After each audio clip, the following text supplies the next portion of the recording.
Good evening, everybody. This is Jim Towns, and you're listening to October Country. We're counting down the days to Halloween. I have something really left of center for you guys tonight. This is a very obscure bit that's kind of come out recently on YouTube where people have been talking about it, but I wanted to share it anyway.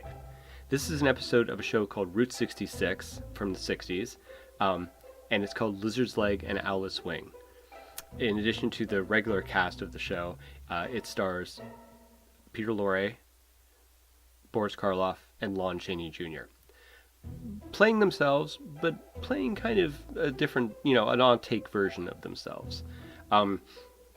In this episode, so the show is about these two young American guys who travel across the country. The show was filmed on location along supposedly, different sites of Route 66. These two young guys travel along in a 1960s era Corvette. Chevrolet was a sponsor of the show. And if you watch old episodes of the show, you sometimes get to see the old Chevy commercials, which is kind of a cool thing, especially for me who happens to own an old Chevy. Anyway, these two guys travel around the country and they work odd jobs, they meet interesting people, and they sort of try to hook up with a lot of girls. They seem to spend a lot of time trying to hook up with girls, which they're young guys in the 60s. I guess that's what they did. This is a special episode of the show, though, for me and for any other monster fan, because it stars these legends who at this point are... at least Boris and Peter are probably in their 70s. Lon might be in his 60s, I'm not sure. Again, playing themselves, having this secret convention at this hotel outside of Chicago, where they're meeting up to discuss should there be a new type of horror movie? Have the old tricks worn out, right? Which it's sort of a thin construct, but it works. This episode is written by the show's creator, Sterling Silliphant, who went on and he wrote, The Towering Inferno and Poseidon and a ton of other amazing films that you've all seen and know and love and stuff. He's an incredibly talented writer and incredibly creative guy.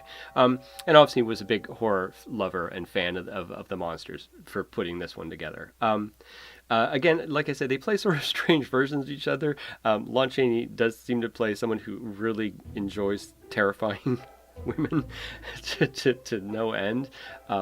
Peter Lorre really ups the creepiness of his own personality, which I'm sure is a huge affectation.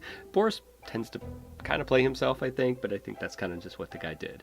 Anyway, the idea is they decide to start dressing as their characters that are most famous for. Lon as a wolfman, Boris as the Frankenstein monster, Peter Lorre as some sort of Jekyll and Hyde character. I'm not exactly sure about that one.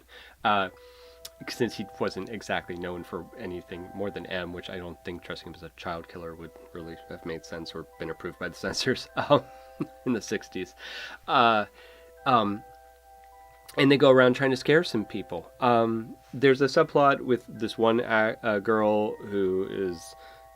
she's a secretary and she's obsessed with her old boss, and honestly it's very dated and very sort of antiquated in its tone, so we'll kind of not dwell on that. The real fun is seeing these guys at this age put on the makeup one more time. The makeup's pretty rough. It doesn't really hold up to what was done in the 30s and 40s, but it is interesting to see these guys throw it on one more time, and that's sort of the special treat of this episode. So anyway, that's tonight's episode. Lizard's Leg and Owlet's Wing, an episode of Route 66 from the 60s. My name is Jim Towns. This is October Country. We're counting down the days to Halloween. We're only a few days away now. It's getting very exciting. I hope you enjoyed the episode. I hope you check out the episode of the show. And that's it. Have a good night.